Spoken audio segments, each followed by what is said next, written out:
आता लागणाऱ्या गोष्टी काय आहे, एबीसीडी लागणार आहे आणि त्यांचे नंबर लागणार आहे. आणि जास्तीत जास्त काय लागू शकतं, तर उलटे नंबर लागू शकते आणि ह्या त्यांच्या असलेल्या पेअर्स लागू शकत्या, म्हणजे ह्या त्यांच्या जोड्या लागणार आहे आपल्याला. म्हणजे एवढ्याच आपल्याला गोष्टी लागणार आहे, म्हणजे जे समोर जे असतं यापेक्षा काहीही शिल्लक लागणार नाही. चला मग आता बघा, हा प्रश्न दिलेला आहे त्यांनी आणि यामध्ये काय म्हटलेलं आहे त्यांनी की सर्वच्या सर्व मध्ये एक जो घटक आहे तो विसंगत आहे किंवा एक जो ग्रुप आहे तो काय आहे, काहीतरी गटात न बसणार आहे. म्हणजे यामध्ये सर्वांवर एक लॉजिक असणार आहे आणि एकच असं असेल की ते वेगळं असेल. चला बघू आपण काय आहे. जे के एन आर व्ही, जे किती नंबरला येतं, नंबर देऊन घ्यायचे. नंबर दिले तर आपल्याला गोष्टी लगेच क्लिअर होतात. हे किती आहे, 10, 11, 14, 18 आणि 22. मग बघा, चला पुढचा घेऊन पाहू लगेच, म्हणजे आपल्याला गोष्टी लगेच क्लिअर होईल. काय काय रिलेशन दिलेलं आहे त्यांनी. P Q T X C. P किती 16, क्यू किती 17, टी किती 20 आणि एक्स किती 24, सी 3. यामध्ये जर तुम्ही बघितलं तर तुम्हाला एक गोष्ट लक्षात येते. इथून जर बघितलं हे कितना वाढलं, 1 ना वाढलेलं आहे. कितना 1 ना वाढलं. यामध्ये किती ना वाढलं, तर यामध्ये 3 ना वाढलेलं आहे. यामध्ये जर बघितलं तर कितना वाढलं, 4 ना वाढलं आणि यामध्ये जर बघितलं तर कितना वाढलं, 4 ना वाढलं. चला, म्हणजे 1 3 4 4 असं वाढलेलं आहे पहिल्या याच्यामध्ये रिलेशन. दुसऱ्या मध्ये बघा, हे किती वाढलं, तर 1 ना. चला, इथं पण 1 ना वाढलं, इथं पण 1 ना वाढलं. इथं जर बघितलं तर इथं पण कितना वाढलेला आहे, 1 नाच वाढलेला आहे. पुढे बघा आता, 17 ते हे 20 किती ना वाढलं, 3 ना वाढलं. इथं जर बघितलं तर कितना वाढलेला आहे, 3 नाच वाढलेला आहे. चला, इथपर्यंत आपण सोबत आहोत. यामध्ये पण बघून घ्या, इथं पण 1 ना वाढलं, इथं पण 3 ना वाढलेला आहे. चला, इथपर्यंत सगळं व्यवस्थित चालू आहे. पुढे बघा, पुढे जर बघितलं तर इथं 4 न वाढलेलं आहे, इथं पण 4 न वाढलेलं आहे. आणि जर इथं जर तुम्ही व्यवस्थित बघितलं, म्हणजेच व्यवस्थित कसं बघणार, आता जर अशी एबीसीडी असती, X Y Z A B C, जर अशी जर एबीसीडी असते तर ती कशी, जर आपण आपल्याला काय दिलेलं आहे त्यांनी, आता वाय दिलेला आहे, वाय किती 25 आणि त्याच्यानंतर सी दिलेला आहे. मग त्यामध्ये जर बघितलं कितीचा फरक आता 1 2 3 चा येतोय. कितीचा फरक येतोय, तर 1 2 3 चा फरक येतोय. म्हणजेच बघा तुम्ही, जो फरक असणार आहे तो कितीचा असणार आहे, यामध्ये जो फरक असणार आहे तो किती असला पाहिजे, 4 चा असला पाहिजे. म्हणजेच इथून जर समोर बघितलं तर किती 1 1 2 3 आणि 4 कितव्या पोझिशनला आहे, 4थ्या पोझिशनला आहे. म्हणजे इथं काय असणार आहे, 4 असणार आहे. आता पुढे बघा, यामध्ये आलं किती, आता इथं एक्स आहे, इथं किती आहे एक्स आणि इथं किती आहे 3. म्हणजेच जर इथं बघितलं तुम्ही तर फरक किती येतोय, 5 चा येतोय. 5 चा कसा, एक्स किती आहे 24, 24 नंतर किती आहे 1 2 3 4 आणि 5. म्हणजेच इथं फरक किती येतोय, 5 चा येतोय. इथं 4 चा येत होता, खाली बघू कितीचा येतोय. जर याच्यामध्ये जर बघितला 8 मधून जर 3 गेले तर किती 5 चा फरक येतोय. जर आपण यामध्ये बघितलं तर पहिलं किती 4 चा येत होता आणि नंतर इथं किती येतोय 5 चा फरक येतोय. म्हणजेच जर तुम्ही व्यवस्थित बघितलं तर पहिला कितीचा येतोय, 1 चा सर्वांचा येतोय, दुसरा 2 3 सर्वांचा येतोय, तिसराही जो फरक येतोय 4 4 च्या सर्वांचा येतो. पण जो शेवटचा आहे यामध्ये फक्त 4 चा येतोय आणि बाकीच्या तिन्ही मध्ये किती येतोय, तर 5 चा फरक येतोय. अशा प्रकारे म्हणजे यामध्ये जो एक त्यांनी 2 अल्फाबेट मधला जो गॅप आहे, एक पॅटर्न बनलेला आहे 3 मध्ये, यामधला काही वेगळाच पॅटर्न बनतोय. म्हणजेच जो वेगळा घटक असणार आहे तो कोणता असणार आहे, पहिला ऑप्शन आपला असणार आहे की त्यामध्ये काहीतरी वेगळं लॉजिक आपलं लागतंय. बघा आता हा जो प्रश्न आहे, हा प्रश्न आहे तुमचा शाब्दिक वर्गीकरण जो आहे त्याचा प्रश्न आहे. पण एक फक्त तुम्हाला सॅम्पल म्हणून इथं घेतलेला आहे. बघा काय दिलं आहे त्यांनी, स्टॅम्प, स्टेशनरी, एनव्हलप आणि पेन, हे त्यांनी आपल्याला काय दिले आहे, 4 ऑप्शन 4 दिलेले आहे. आणि यामध्ये जो विसंगत घटक कशामुळे तो येतोय, तर तो काय येतोय, हे जर बघितलं तर हा एक सिंगल आहे, हे एक सिंगल येतं, हे पण एक सिंगल येतं आणि यामध्ये भरपूर साऱ्या गोष्टी येतात, म्हणून हा वेगळा घटक होता. चला पुढचा प्रश्न बघा.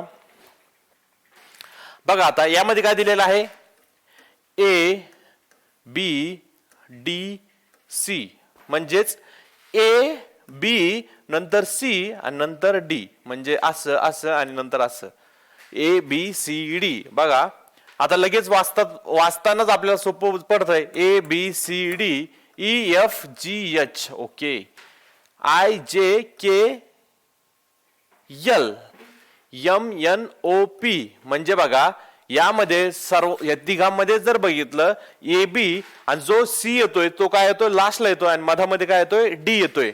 म्हणजेच जे कंटिन्यू अल्फाबेट येत आहे जर आपण याला नंबर जर देऊन क्लिअर केलं तर किती 1 2 इथं 3 येतंय आणि इथं 4 येतंय.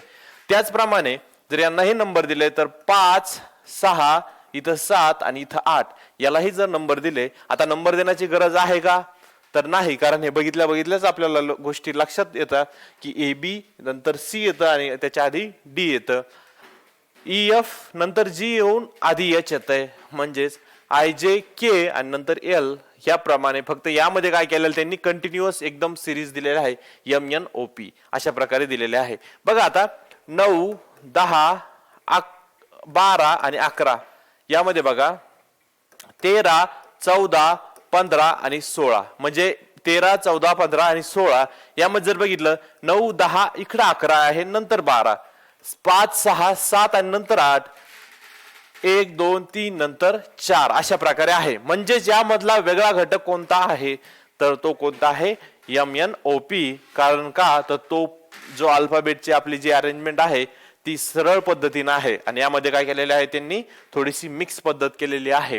पण ह्या सर्वच्या सर्व मध्ये काय आहे ती पद्धत जी आहे ती सेम आहे आणि ते लास्टला जी आहे ती वेगळी येते. त्यामुळे तो काय आहे विसंगत घटक आहे किंवा विसंगत आपलं जे पद असणार आहे ते आहे.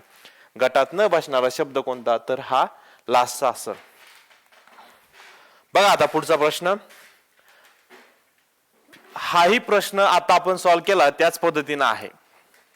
यामध्येच बघा तुम्ही काय दिलेलं आहे ए बी नंतर सी गायब आहे. ए बी नंतर काय आहे सी गायब आहे. ए बी इथून सी त्यांनी गाळलेला आहे. ई एफ जी इथून गाळलेला आहे. आय जे के इथं कंटिन्यू घेतलेला आहे आणि एल एम नंतर एन त्यांनी इथं गाळलेलं आहे आणि नंतर ओ. म्हणजेच ह्या जर आपण व्यवस्थित बघितलं तर पहिल्या याच्यामध्ये पहिल्या 3 जे वर्ण दिलेले आहे त्या वर्णामध्ये एक वर्ण गाळून पुढचा दिलेला आहे आणि फक्त तिसरा असा ऑप्शन आहे की त्यामध्ये कंटिन्युअस वर्ण दिलेले आहे. बघा आता जर आपण यांना आता आपल्याला हे बघितल्यावरच गोष्टी क्लिअर होतात, पण जर आपण यांना नंबर देऊन अजून गोष्टी क्लिअर करायच्या असेल तर 1 2 4 1 2 आणि 4 हे 5 6 आणि 8 हे 9 10 आणि 11 आणि हे जर बघितलं तर यल 12 यम 13 आणि व 15. म्हणजेच 1 2 3 गायब इथून 3 काय आहे गायब आहे. इथून 4 5 6 इथं 7 गायब आहे. इथं बघा 9 10 11 हे काय आहे कंटिन्युअस सिरीज आहे आणि यामध्ये जर बघितलं 11 12 आणि 12 13 आणि 14 इथं काय आहे गायब आहे आणि 15 आपलं कंटिन्यू होतंय. म्हणजेच यामध्ये जर तुम्ही व्यवस्थित बघितलं तर लास्टला जो कन्सेप्ट आपण लास्टच्या याच्यामध्ये जो होता त्याच प्रकारे हे पण गणित होतं. चला आता पुढचा प्रश्न बघा. म्हणजे बघा यामध्ये बघितल्यावर लगेच लक्षात येतं की यल नंतर काय येतं तर यल नंतर यम येतं. जे नंतर काय येतं जे नंतर के येतं. एच नंतर काय यायला पाहिजे होतं एच नंतर इथं आय असायला पाहिजे होतं आणि हे उलट सुलट असणं गरजेचं होतं. बरं चला तेच लॉजिक काम करतंय का आपल्याला बघण्यासाठी. एफ नंतर काय येतं तर जी येतं. जर आपण व्यवस्थित बघितलं तर आपल्याला एक गोष्ट क्लिअर होते की जो पहिला आणि शेवटचा जो अल्फाबेट आहे त्यामध्ये काय आहे पहिल्या आणि शेवटच्या अल्फाबेट मध्ये काय आहे ते कंटिन्युअस सिरीज मधले अल्फाबेट आहे किंवा वर्ण आहे. आणि जर ह्या तिसऱ्या ऑप्शन मध्ये बघितलं तर इथं आय असायला पाहिजे होतं पण इथं दिलेलं काय आहे व्ही दिलेलं आहे. म्हणजेच काहीतरी यामध्ये वेगळंपणा आहे. म्हणजेच हा काय आहे गटात न बसणारा कोणता आहे तर तिसरा ऑप्शन आहे. पुढचं बघा आता आर किती येतंय 18 येतंय. म्हणजे तिथं 2 विषम संख्या येत आहेत आणि 2 समसंख्या येतात. म्हणजे आपल्याला यावरून नंबर वरून काही गोष्टी यामध्ये क्लिअर होत नाही. बघा आता आपण अजून काय लॉजिक लावता येईल आपण हे आपल्याला बघायचं जर असेल तर आता हे बघा सी ची जर आपण मिरर इमेज जर बघितली की आरशात जर आपण सी ला जर बघितलं तर सी कसं दिसतं त्याच पद्धतीनं दिसतं. जर आर ला जर बघितलं तर आर आपल्याला उलट दिसेल, आर काय दिसेल उलट दिसेल. आणि एम ला जर बघितलं तर एम पण आपल्याला सारखं दिसेल आणि व्ही पण आपल्याला ह्याच पद्धतीनं दिसेल. म्हणजेच ह्या सर्वांची जर आपण मिरर इमेज बघितली किंवा आरशात जर बघितलं तर आपल्याला काय दिसतंय हे तिघ जे आहे त्यांच्यामध्ये काहीही चेंज होत नाही. फक्त एक आरच असा असणार आहे त्यामध्ये काय होतंय तो रिफ्लेक्ट होतो किंवा तो वेगळ्या पद्धतीनं यामध्ये आपल्याला दिसणार आहे. बघा आता यामध्ये आपण नंबर देऊन बघितले, नंबर मध्ये आपल्याला काही एक अंदाज आला नव्हता. मग आपण त्यांची काय घेतली त्यामध्ये आरशात बघून ओळखायचं होतं. तर आपल्याला एक गोष्ट लक्षात आली की यामध्ये जो आहे तो आर वेगळा येतो आणि हे तिन्ही काय आहे तर समान येतात. चला बघा पुढचा प्रश्न बघा. R 18 L 12 P 16 U 21 D किती डी 4 9 आणि 14. आपण काय केलं आता यांना नंबर देऊन दिले. आता बघा याच्यामध्ये फरक काही येतो का. यामध्ये जर बघितला तर 5चा फरक येतोय, यामध्ये जर बघितला तर 5चा फरक येतोय. यामध्ये बघा 5चा फरक येतोय, यामध्ये जर बघितलं आपण तरी यामध्ये पण 5चा फरक येतोय. चला म्हणजे इथं आपल्या 2 मध्ये काय होतंय 5चा फरक येतोय. पुढे बघा यामध्ये जर बघितलं तर 4चा फरक येतोय आणि यामध्ये जर बघितलं तर कितीचा फरक येतोय 5चा फरक येतोय. बघा आता यामध्ये बघूया आपण, यामध्ये जर बघितलं किती 5चा फरक येतोय आणि यामध्ये पण 5चा फरक येतोय. म्हणजेच बघा सर्व ज्या सिरीज आहे त्यामध्ये काय दिलेला आहे 5चा फरक दिलेला आहे. फक्त ही एकमेव अशी सिरीज आहे त्या सिरीज मध्ये कितीचा फरक येतोय 4चा येतोय आणि नंतर 5चा येतोय. म्हणजेच यामध्ये जो गटात न बसणारा शब्द आहे तो कोणता आहे LPU आहे आणि बाकीचे सर्वच्या सर्व मध्ये जो त्यामध्ये जे फरक दिलेला आहे तो काय आहे एक समान आहे. पुढचा प्रश्न बघा आता बघितल्यावर आपल्याला लक्षात येते की सी नंतर D E F G A B C D आणि ई म्हणजेच पहिला दुसरा तिसरा चौथा आणि 5वा अशा पद्धतीनं ते इथं सिरीज लागते. यामध्ये बघा एम एन ओ पी असायला पाहिजे होतं इथं पी आणि मग मधात क्यू असलं पाहिजे होतं. इथं बघा आता you V W X Y म्हणजेच यामध्ये काहीतरी घोळ आहे. म्हणजे हे तिन्ही जे पॅटर्न फॉलो करतात तो जो आहे हा एक पॅटर्न फॉलो करत नाही. म्हणजेच यामध्ये जर बघितलं तर 1 नंबरला सुरुवातीचा येतोय, नंतर जो शेवटी आहे तो 2 नंबरला येतोय, नंतर जो सेकंड आहे तो 3 नंबरला आणि जो सेकंड लास्ट आहे तो 4 आणि मध्ये जो आहे तो 5 नंबरला येतो. अशा पद्धतीने आहे. म्हणजेच ए बी सी डी आणि ई इथं जर बघितलं तर C D E F G U V W X Y अशा पद्धतीने आहे. फक्त यामध्ये जर बघितलं तर एम एन ओ इथं पी असणं गरजेचं होतं, इथं किती काय आहे क्यू आहे. म्हणजे ही काहीतरी वेगळं आहे यामध्ये. आणि मग जो विसंगत घटक आहे तो काय आहे तर 3ऱ्या क्रमांकाचा आहे. पुढचा बघा आता 17 15 आणि 13 यामध्ये जर बघितलं 21 19 17 आणि 10 12 आणि 14 हे काय केलं आपण नंबर देऊन घेतले. आपल्याला यामधून काही गोष्टी भेटतात का बघूया. आता जर यामध्ये फरक बघितला तर कितीचा फरक येतोय, हे किती ना होतंय 2 ना कमी होतंय आणि इथं पण काय होतंय 2 ना कमी होतंय. म्हणजे इथंही 2 ना कमी होतंय आणि यामध्येही 2 ना कमी होतंय. यामध्ये जर बघितलं इथं पण 2 ना कमी होतं आणि इथं पण काय होतंय 2 ना कमी होतंय. यामध्ये बघा यामध्ये काय होतंय 2 ना वाढतंय, यामध्ये काय होतंय 2 ना वाढतंय आणि यामध्ये जर बघितलं तर अजून काय होतंय 2 ना वाढतंय.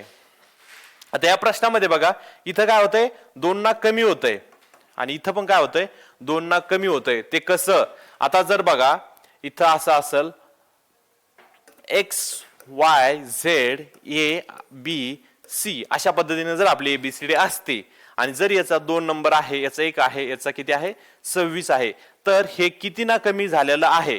इथं 1 आणि 2 ना कमी झालेलं आहे. म्हणजे इथं किती कमी झालेलं आहे इथं किती कमी झालेलं दिसतंय आपल्याला 2 ना कमी झालेलं आहे. म्हणजे ह्या प्रश्नाकडे बघितल्यावर आपल्याला लक्षात येतंय की जे अल्फाबेटची जी सिरीज दिलेली आहे ही काय होते पहिल्या अल्फाबेट कडून दुसरा जो अल्फाबेट आहे तो कमी कमी होत जातोय. हे काय होतंय कमी कमी होत जातंय. पण जर आपण शेवटचं जर बघितलं तर शेवटच्या मध्ये काय आहे ही वाढताना आपल्याला दिसते. काय होते? वाढताना दिसते. म्हणजे एल नंतर जे एल आणि एन हे काय होते? वाढत जातं. आणि हे जर बाकीचे सर्व जर बघितले तर हे काय होते? कमी कमी होत जातात. म्हणजेच यामध्ये जो विसंगत घटक असणार आहे तो काय असणार आहे?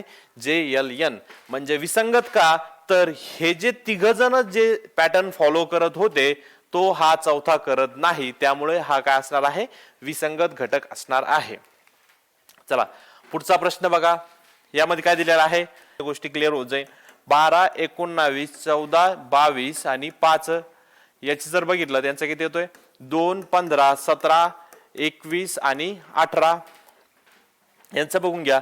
8, 14, 12, 9 आणि 22, 6, 23, 7, 8 आणि 26. आता बघा यामध्ये काही पॅटर्न फॉलो होतो का आपण बघूया. यामध्ये जर बघितलं तर हे कितना वाढतंय? हे 7 ना वाढताना दिसतंय. चला बघा हे जर बघितलं आपण कितना वाढताना दिसतंय? आपल्याला 6 न वाढताना दिसतंय. कितना? 6 न वाढताना दिसतंय.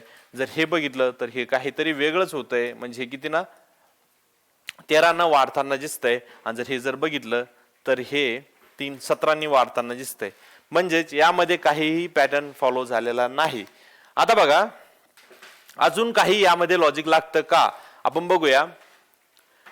जर दोघांचा ग्रुप जर झाला काय जर आपण एल नंतर एन जर बघितलं तर कितना 2 न वाढतं. आणि जर यामध्ये जर बघितलं जे शेवटचं आहे त्यामध्ये कमी किती न होतं तर किती न होतंय? 9 ना कमी होतंय आणि 5 ना वाढतंय. आता बघा त्याच पद्धतीने इथं काही होतं का? जर इथं बघितलं तर ते 15 येतंय. जर इथं बघितलं कुठं यामध्ये जर बघितलं 6, 2 म्हणजे यामध्येही काही पॅटर्न जो आहे तो फॉलो होत नाही. म्हणजे बघा आता आपल्याला थोडासा वेगळा विचार करावा लागणार या प्रश्नाकडे बघितल्यानंतर. तो म्हणजे काय बघा. आता यामध्ये जर बघितलं तर इथं काय आहे? ई आहे. इथं काय आहे? ओ दिलेला आहे. इथं यू दिलेला आहे. यामध्ये जर बघितलं इथं आय दिलेला आहे. आणि यामध्ये जर बघितलं तर असं काहीही दिसणार नाही. म्हणजे जे इंग्रजी वर्णमालेमध्ये जे स्वर आहे जे वॉवेल्स आहेत ते काय आहे? ए ई आय ओ यू आहे. जर पहिल्या ग्रुपमध्ये बघितलं तर एक जे येतं ते स्वर येतो. दुसऱ्यामध्ये बघितलं तर 2 येतं आणि तिसऱ्यामध्ये 1 येतो. फक्त हा शेवटचाच असा एक आहे यामध्ये एकही स्वर तुम्हाला दिसणार नाही. म्हणजेच हा गटात न बसणारा जर बघितला आपण तर कोणता घटक आहे? तो हा एक घटक आहे. गटात न बसणारा एकमेव घटक आहे. कारण या तिघांमध्ये काय दिलेला आहे? एक एक तरी कमीत कमी एक स्वर बसलेला आहे. चला पुढचा प्रश्न बघा. आता हा प्रश्न बघितल्या तुम्हाला याचं उत्तर येऊन जायला पाहिजे आणि वेगळा घटक काय आहे ते कळालं पाहिजे.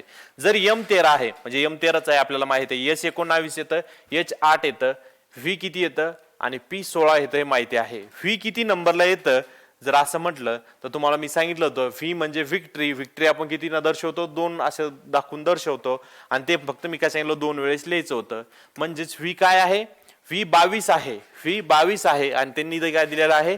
V चा 21 नंबर दिलेला आहे. चला बघा पुढचा प्रश्न बघा. ही जी पहिली संख्या दिलेली आहे आणि जी शेवटची जी संख्या आहे यामध्ये जर आपण एक फरक जर बघितला जनरली तर यामध्ये कितीचा फरक येतोय? तर 9चा फरक येतोय. यामध्ये जर बघितला तर कितीचा फरक येतोय? तर 9चा फरक येतोय. यामध्ये जर बघितलं तर कितीचा फरक येतोय? 10चा फरक येतोय. आणि यामध्ये जर शेवटी बघितलं तर कितीचा फरक येतोय? तर 9चा फरक येतोय. म्हणजेच यामध्ये 9चा येतोय, यामध्ये 9चा येतोय, यामध्ये 9चा येतोय, यामध्ये 10चा येतोय. म्हणजेच हा काय असणार आहे? यामधला वेगळा घटक असणार आहे. बघा आता आतमध्ये काय आहे काय नाही हे आपण बघत बसण्याची इथं गरज नाही. आपल्याला इथंच आपल्याला आपलं आन्सर भेटलं तर पुढे चालल्या जायचं. पुढचा जो आपला यानंतर जो टॉपिक आहे तो काय असणार आहे? शाब्दिक वर्गीकरण असणार आहे. शाब्दिक वर्गीकरणाचा मी तुम्हाला एक प्रश्न यामध्ये सॉल्व्ह करून सांगितला होता. त्याच पद्धतीने ते प्रश्न असणार आहे. आपण पुढच्या जे लेक्चरमध्ये असणार आहे ते नेक्स्ट टॉपिक स्टार्ट करणार आहे शाब्दिक वर्गीकरण. थँक्यू.